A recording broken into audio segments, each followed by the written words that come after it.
লোকের মানসিকতার থেকেই পার্মানেন্ট ওয়ার্ক, জব পার্মানেন্সিটাকেই তারা কার্যত মুছে দিতে চাইছে। ন্যূনতম মজুরি কাদের জন্য? শ্রমিকদের জন্য। শ্রমিক বলতে কোন শ্রমিকদের জন্য? 300-তে নিয়ে যাবে। 300 তার বেশি ওয়ার্কার যে সংস্থায় আছে সেখানেই অ্যাপ্রুভাল দরকার হবে। এখন ভারতবর্ষে 293 হলে আর অ্যাপ্রুভালের দরকার নেই। দরকার।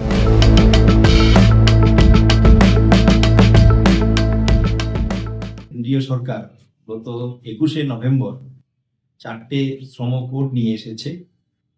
এর আগের যে শ্রম আইনগুলো ছিল সেগুলোকে সব বাতিল করে দিয়ে এ নিয়ে নানান রকমের বিতর্ক চলছে। সরকার এটার পক্ষে বলছে এবং শ্রমিক সংগঠনগুলো এর বিরোধিতা করছে। তো এ সম্পর্কে আজকে আমরা all India United trade union সেন্টারের সাধারণ সম্পাদক কমরেড শঙ্কর দাশগুপ্তকে পেয়েছি আমাদের চ্যানেলের পক্ষ থেকে। তার হচ্ছে আমরা কিছু প্রশ্ন রাখতে চাই এই বিষয়ে জানার জন্য। শঙ্করবাবু, আপনাকে আমাদের চ্যানেলে স্বাগত। এই যে সরকার যে 4টে শ্রমকোড নিয়ে এসেছে, এই শ্রমকোড নিয়ে এলো কেন, এ সম্পর্কে যদি আপনি প্রথমে সাধারণভাবে একটু বলেন একটা ধারণা তৈরি করার জন্য। এটা তো জানেন যে সরকার, কেন্দ্র সরকার 29টি কেন্দ্রীয় শ্রম আইনকে বাতিল করে দিয়ে সম্পূর্ণভাবে তারা 4টি লেবার কোড নোটিফাই করেছে, বিজ্ঞপ্তি জারি করেছে 21শে নভেম্বর। যদিও কিছু কিছু কোড, কিছু কিছু ধারা তার আগেই তারা নোটিফাই করেছিল, যে 21শে নভেম্বর তারা সামগ্রিকভাবে 4টি কোড বিজ্ঞপ্তি জারি করেছে। যদিও এখনো কেন্দ্র বা বিভিন্ন সরকার এই যে কোড, তার রুলস গুলোকে এখনো তারা ফিল আপ করেনি। ড্রাফট রুলস 32টি রাজ্যের এবং কেন্দ্রশাসিত অঞ্চলে সরকার কোনো না কোনো লেবার কোডে তারা রুলস ফিল আপ করেছে।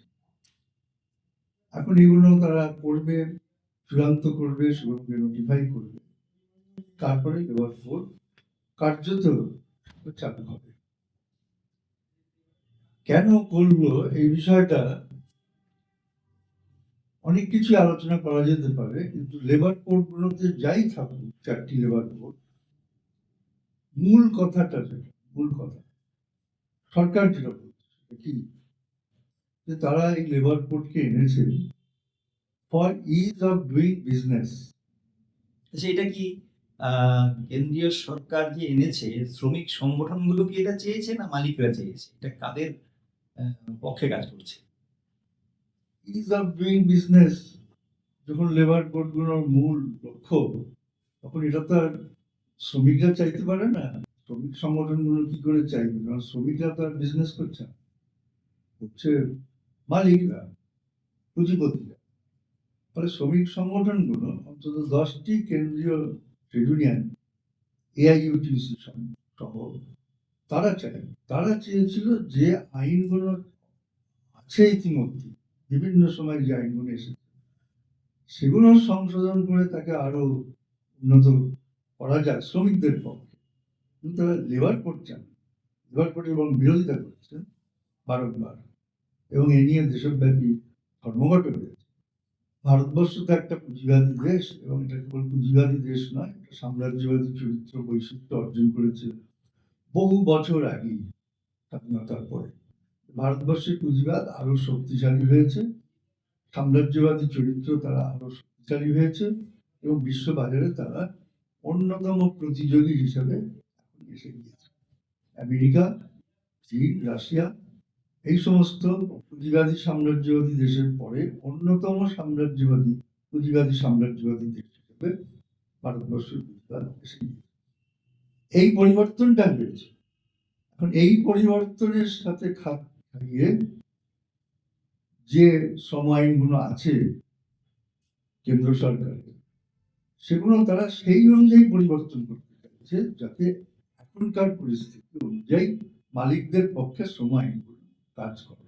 কিন্তু শ্রমমন্ত্রী, কেন্দ্রীয় শ্রমমন্ত্রী মনসুখ মান্ডব্য, তিনি বলছেন যে অতীতের যে আইনগুলো সেগুলো ঔপনিবেশিক মানসিকতা পূর্ণ এবং এটাও ঘটনা যে পরিবর্তন তো ঘটেছে, তাহলে পরিবর্তনের সঙ্গে সামঞ্জস্য কি তাহলে আনা দরকার ছিল না? কেন্দ্রীয় শ্রমমন্ত্রী মালিকদের স্বার্থে বলেন তাহলে তার অবশ্যই তার সামঞ্জস্যতা হারিয়েছে। মানে এখন যদি শ্রমিকদের পক্ষে নিয়ে বলেন তাহলে এই সময় অতীতের থেকে বর্তমানের পরিস্থিতির অনেক পরিবর্তন হলেও যে আইনগুলো প্রচলিত ছিল সেগুলো সংশোধন করে সেগুলো কিন্তু পরিবর্তন করতে পারে। যেমন ধরুন ব্রিটিশ পিরিয়ডের ট্রেড ডিসপিউট অ্যাক্ট 1881 সালে, স্বাধীনতার পরে সেটা ইন্ডাস্ট্রিয়াল ডিসপিউট অ্যাক্ট পরিবর্তন হলো 1947 সালে। তখন ইন্ডিয়ান ফ্যাক্টরিজ অ্যাক্ট ছিল, ইন্ডিয়ান ফ্যাক্টরিজ অ্যাক্ট পরিবর্তনের ফ্যাক্টরি অ্যাক্ট 1948 সালে। আবার বিভিন্ন আইনগুলো তো অনেক সংশোধন হয়েছে, পরিবর্তন হয়েছে, তাদের পরিস্থিতির যদি পরিবর্তন হয়েছে, সামঞ্জস্যতা হারিয়েছে, তাহলে সেই অনুযায়ী প্রচলিত আইনগুলোরই পরিবর্তন করতে হবে। তা তিনি এখানে আবার ঔপনিবেশিক মানসিকতা খুঁজে পাচ্ছেন, এটা কি সত্য? ঔপনিবেশিক মানসিকতা কিভাবে আছে, কোথায় আছে, সেগুলো তো উনি ব্যাখ্যা করছেন না। ব্যাখ্যা করলে বোঝা যেত যে উনি কি বোঝাতে চাইছেন ঔপনিবেশিক মানসিকতা। তাহলে আগের যে 29টা শ্রম আইন যেগুলোকে বাতিল করে এই 4টে শ্রম কোড এনেছে, এর মধ্যে মৌলিক পার্থক্য কি? ভাজ্য তো অনেক মনে হবে যে ভালো ভালো কথা বলছে, কিন্তু তার মধ্যে দিয়ে যেটা করতে চাইছে সেটা হলো যে স্থায়ী কাজ, পার্মানেন্সি, জব পার্মানেন্সি, এটাকে সম্পূর্ণভাবে তারা উঠিয়ে দিতে চাইছে। কারণ শ্রমকোডের মধ্যে দিয়ে তারা ফিক্সড টার্ম এমপ্লয়মেন্ট এবং গিগ এন্ড প্ল্যাটফর্ম ওয়ার্কার্স এটাকে লিগালাইজ করতো, আইন শিল্প। এবং এখন গিগ প্ল্যাটফর্ম ওয়ার্কার্স নিয়ে এত প্রচার হচ্ছে যে তাদের সোশ্যাল সিকিউরিটি, তাদের মিনিমাম ওয়েজ সরকার ঠিক করছে, গ্র্যাচুইটি 1 বছর কাজ করলেই পাবে। এগুলো লোকের মধ্যে ধারণা হয়ে যাচ্ছে যে কর্মসংস্থান মানে হলো গিগ এবং প্ল্যাটফর্ম শ্রমিক অথবা ফিক্সড টার্ম এমপ্লয়মেন্ট। অর্থাৎ লোকের মানসিকতা থেকেই পার্মানেন্ট ওয়ার্ক, জব পার্মানেন্সিটাকেই তারা কার্যত মুছে দিতে চাইছে। এটা হচ্ছে 1 নম্বর। কারণ আমাদের দেশের যে পুঁজিবাদ, সাম্রাজ্যবাদ চরিত্র অর্জন করেছে, তারা চাইছে কত কম সময়ে কত কম শ্রমিকে সর্বাধিক মুনাফা করা যেতে পারে, এবং তার জন্য হায়ার টেকনোলজি, এখন তো আর্টিফিশিয়াল ইন্টেলিজেন্স, অটোমেশন, এগুলোকে ব্যবহার করে তারা সর্বাধিক লাভ করতে পারে এবং বিশ্ব বাজারে তারা একজন প্রতিযোগী হিসাবে, ক্ষমতাশালী প্রতিযোগী হিসাবে থাকতে পারে। এখন এটা করতে গেলে শ্রমিক সংখ্যা কম করতে হবে। যখন 1991 সালে নতুন শিল্পনীতি, নতুন অর্থনীতি আসলো, তখন এক্সিট পলিসি এসেছে, বিদায় নীতি। এবং তারপরে বিভিন্ন জায়গায় volunteer retirement scheme, compulsory retirement scheme, early separation scheme, এগুলোর মাধ্যম দিয়ে যাকে তারা বলে ডাউন সাইজিং, অর্থাৎ শ্রমিক সংখ্যা কমিয়ে দেওয়া। এবং কমিয়ে দেওয়া মানে যেখানে একটা বড় বড় ধরুন কারখানাতে 40,000 স্থায়ী শ্রমিক কাজ করতে, এখন সেখানে 7,000 8,000 করে, ডাউন সাইজিং হয়েছে। কিন্তু এত কমিয়েও তাদের এখন চলবে না আন্তর্জাতিক বাজারে, তার কম্পিটিশন, প্রতিযোগিতায়, ফলে আরো কমাতে হবে। সেখানে তারা হায়ার অ্যান্ড ফায়ার পলিসি, দরকার হলো শ্রমিক রাখলো, দরকার হলো ছেড়ে দিল, পার্মানেন্ট ওয়ার্কারে সেটা করতে পারবে না। সেই জন্য ফিক্সড টার্ম এমপ্লয়মেন্ট করছে, 1 বছর 2 বছর 3 বছর কাজ করতে, তাদের যখন ইচ্ছে বাদ দিতে পারে। কেন্দ্রীয় সরকার আরেকটা কথা বলছে, তারা বলছেন যে এই 4টে শ্রম কোড যে এনেছে এর মধ্য দিয়ে নাকি শ্রমিকের যে ন্যূনতম মজুরি সেইটা নাকি নিশ্চিত করা হয়েছে। এই কথাটা কি সত্য? ন্যূনতম মজুরি কাদের জন্য? শ্রমিকদের জন্য। শ্রমিক, শ্রমিক বলতে কোন শ্রমিকদের বোঝানো? যারা ধরুন জানতে চাইছি যারা যারা ধরুন আপনার ন্যূনতম মজুরি, আপনার যারা ধরুন পাবলিক সেক্টরে কাজ করে, central public sector, power sector, steel sector, coal sector, এদের তো একটা পে স্কেল আছে, এদের ক্ষেত্রে ন্যূনতম মজুরি বিষয় নেই। এখন ন্যূনতম মজুরি কাদের জন্য? যারা ছোট ছোট কারখানায় কাজ করছে বা যারা কন্ট্রাক্টর ওয়ার্কার্স, ঠিকাদার মজদুর, তাদের জন্য ন্যূনতম। এখন সংবিধানেই আছে, সংবিধানের directive principles of state policy, সম্ভবত আর্টিকেল 43-তে আছে যে মিনিমাম ওয়েজ নয়, আছে লিভিং ওয়েজ দেবে সরকার, লিভিং। যাতে খেয়ে পরি বাঁচতে পারে। না, মিনিমাম ওয়েজ হলো একদম, ওয়েজের মধ্যে কতগুলো স্তর আছে, যেমন মিনিমাম ওয়েজ, তার উপরে ফেয়ার ওয়েজ, তার উপরে লিভিং ওয়েজ, তার উপরে নিড বেসড ওয়েজ। এখন মিনিমাম ওয়েজ হলো একটা স্তর যেখানে মানে একদম শ্রমিক আজকে যে কাজ করছে কালকে যাতে সে জরাজীর্ণ অবস্থায় হলো এসে আবার কাজ করতে পারে। এই মিনিমাম ওয়েজ 1957 সালে পঞ্চদশ শ্রম সম্মেলন হয়েছিল সিমলাতে, ত্রিপাক্ষিক, শ্রমিক সংগঠন, মালিক সংগঠন এবং সরকার। সেখানে ন্যূনতম মজুরি নির্ধারণের জন্য একটা মাপকাঠি ঠিক করা হয়েছে, 15th ইন্ডিয়ান লেবার কন্ট্রাক্ট। সেটাকে তারা অনেকদিন হলো উঠিয়ে দিয়েছে, কার্যকরী করছে। ফলে মিনিমাম ওয়েজের কোনো স্ট্যান্ডার্ড ছিল না, এরকম নতুন করে আনছে। এখন মিনিমাম ওয়েজ যখন বলছে, তার সাথে আরেকটা কথা বলছে যে ন্যাশনাল লেভেল ফ্লোর ওয়েজ, এটাও বলছে। এখন ন্যাশনাল লেভেল ফ্লোর ওয়েজটা সেন্ট্রাল, এই কোডের মধ্যে দিয়ে সেন্ট্রাল গভর্নমেন্ট আনছে, এবং ন্যাশনাল লেভেল ফ্লোর ওয়েজ হলো 176 টাকা পার ডে। 176 টাকা পার ডে হলে একজন শ্রমিক মাসে কত পাবে? 5,000 5,500 টাকা পাবে যদি প্রতিদিন কাজ পায়। প্রতিদিন কাজ পায়। তাহলে 5,000 5,500 হচ্ছে তার মিনিমাম ওয়েজ, তাতে তার ঘর সংসার চলবে।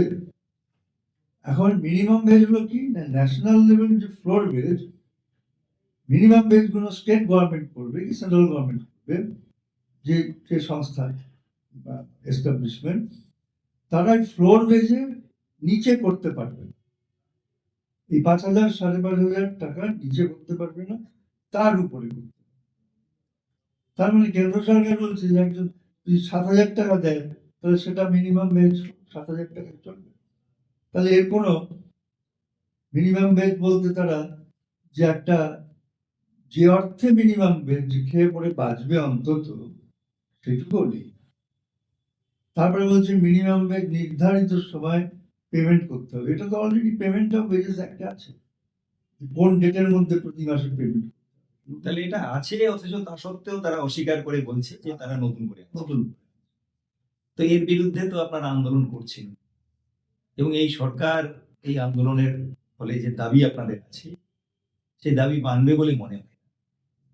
যদি না মানে, এরকম একটা ভয়ঙ্কর আইন যেখানে শ্রমিকদের ন্যূনতম মজুরি গ্যারান্টিড হচ্ছে না, যেখানে যখন তখন ছাঁটাই হতে পারছে, যেখানে কোনো সিকিউরিটি থাকছে না, সমস্ত দিক থেকেই যে এই আক্রমণ, এর বিরুদ্ধে যে আন্দোলনটা করছেন, যদি এটা না মানে, তাহলে আপনারা কি করবেন? আমি তার আগে একটু বলি, এই যে কোড, এই কোডের ধরুন আগে ছিল 100 বা তার উপরে যদি একটা সংস্থায় শ্রমিক থাকে, তাদের ক্লোজার, রিট্রেঞ্চমেন্ট, লে অফের জন্য নোটিশ মালিককে গভর্নমেন্টের, অ্যাপ্রোপ্রিয়েট গভর্নমেন্টের অ্যাপ্রুভাল নিতে হবে, তাকে অ্যাপ্লাই করতে হবে, সেখানে শুনানি হবে, মালিক পক্ষ থাকবে, শ্রমিক পক্ষ থাকবে, শুনানি হবে, তারপরে অ্যাপ্রুভাল দেবে কি দেবে না সেটা সরকার ঠিক করবে। এখন কি করলো, 300-তে নিয়ে গেল।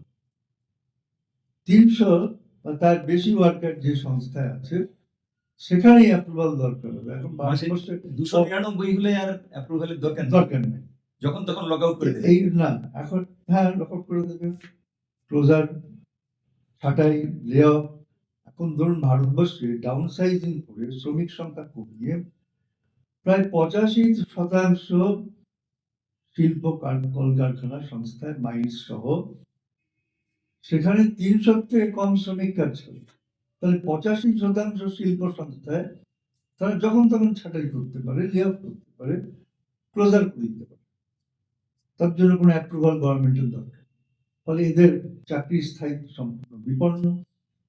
তারপরে ধরুন স্ট্রাইক করুন, স্ট্রাইকের নোটিশ আগে ছিল পাবলিক ইউটিলিটি সার্ভিস যেগুলো, সেখানে 14 দিনের নোটিশ দিতে হবে। বাকি শিল্পতে কোনো নোটিশের দরকার ছিল, এখন করে দিল সমস্ত শিল্প সংস্থায় নোটিশ দিতে হবে স্ট্রাইকের, এবং সেটা 60 দিন আগে। এবং যদি লেবার ডিপার্টমেন্ট কনসিলিয়েশন করে, তাহলে কনসিলিয়েশন চলাকালীন কোনো স্ট্রাইক করতে পারবে না। তার মানে রাইট টু স্ট্রাইক, এই রাইটটা কেড়ে নিলাম, কথাই না বললো, কার্যত কেড়ে নিলাম। একদম। বুঝতে পারছেন? তো এই ধরনের standing order, industrial employment standing order, অর্থাৎ একটা সংস্থায় নিয়ম শৃঙ্খলা, ডিসিপ্লিন, শ্রমিককে সাসপেন্ড করা, ডিসমিসাল করা, যে সমস্ত মানে প্রভিশনস আছে, সেগুলো স্ট্যান্ডিং অর্ডারে থাকে।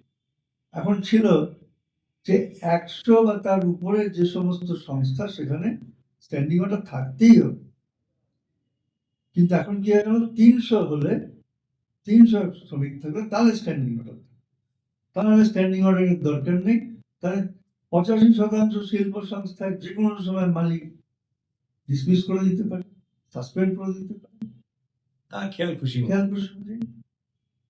তো এই ধরনের পরিবর্তনগুলো হয়েছে। এখন এগুলোর বিরুদ্ধে সরকার যদি এগুলো বিদ্রোহ না করে, প্রত্যাহার না করে, তাহলে অবশ্যই একটা দেশব্যাপী আন্দোলনের দরকার, এবং সেটা কেবল শ্রমিক আন্দোলন নয়, একটা গণ আন্দোলন, জন আন্দোলনের প্রয়োজন ব্যাপক। এবং তার জন্য সরকার যে প্রচার করছে, বুধবার সরকার বুধবার প্রচার মাধ্যমের মধ্যে দিয়ে, এই আপনারা যেমন এখানে এই সাক্ষাৎকারের মধ্যে দিয়ে চেষ্টা করছেন মিডিয়ার মধ্যে প্রচার করার জন্য, সেরকম ব্যাপক প্রচার দরকার। এবং এই প্রচারের ভিত্তিতে জনসাধারণকে সংগঠিত করে শ্রমিক আন্দোলন, জন আন্দোলন গড়ে তোলা দরকার। যেমন দিল্লিতে চাষি আন্দোলনের মধ্যে দিয়ে 3টি মানে কালো আইনকে প্রত্যাহার করতে বাধ্য করা হলো সরকারকে, বাধ্য করা যেতে পারে, পারে না এরকম না, নির্ভর করছে আন্দোলনের গতির উপরে, তীব্রতার উপরে, ব্যাপকতার উপরে, মানুষের সচেতনতা। আমরা খুব সংক্ষেপে কমরেড শঙ্কর দাশগুপ্তর কাছ থেকে এই যে 4টে শ্রম কোড, তার ভয়াবহতার দিকটা, এবং সরকার কিভাবে ভুল বোঝাচ্ছে, প্রতারিত করছে, এবং মালিকের পক্ষে কিভাবে খোলাখুলি তারা এই স্বার্থ রক্ষা করবার জন্য কাজ করছে, সেগুলো আমরা শঙ্কর দাশগুপ্তর কাছ থেকে শুনলাম। আমরা আমাদের চ্যানেলের পক্ষ থেকে কমরেড শঙ্কর দাশগুপ্তকে ধন্যবাদ জানাচ্ছি। আর সেই সঙ্গে আপনাদেরকে বলবো, যারা দর্শক শ্রোতা আছেন, তারা যদি এটা আপনাদের পছন্দ হয়, তাহলে লাইক শেয়ার করবেন। কথা বলেই আজকে আমাদের এই সাক্ষাৎকার শেষ করছি।